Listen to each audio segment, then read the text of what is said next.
d'avoir choisi Bleu Nuit comme lauréat, c'est vraiment une très grande joie et une très grande émotion parce que je sais que dans la sélection, ce n'était pas le roman le plus facile d'accès.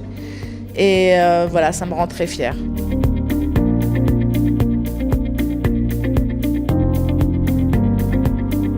Parce que je crois que le thème de la marge est un thème qui m'habite profondément. Que ce soit des personnes à la rue ou que ce soit des personnes comme mes personnages féminins dans Bleu Nuit, qui sont des femmes en marge, qui sont des femmes à la frontière du monde, même si elles ont un toit.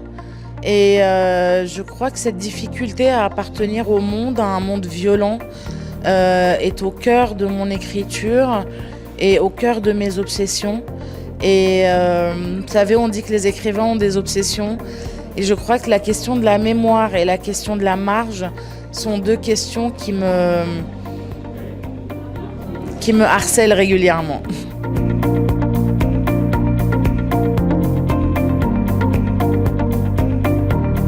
Oui, je nomme jamais mes personnages, je ne saurais pas tellement vous dire pourquoi.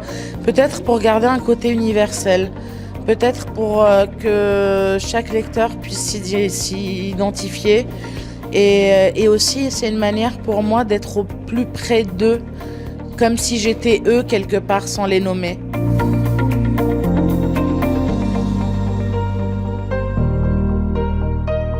C'est une thématique très très riche et je crois qu'au-delà de l'exil, c'est-à-dire du fait qu'il ait traversé une frontière géographique, c'est surtout la frontière psychologique que j'ai voulu traiter.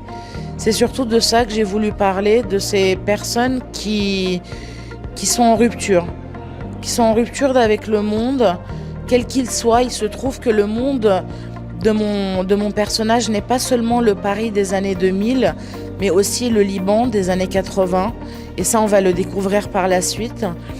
Et je crois que ces femmes aussi sont quelque part à la frontière du monde. Finalement, la frontière, c'est la marge, c'est la question de la marge. On en revient à cette question de la marge qui m'importe beaucoup et que j'ai questionné aussi bien dans Mauvaise Herbe que dans Bleu Nuit.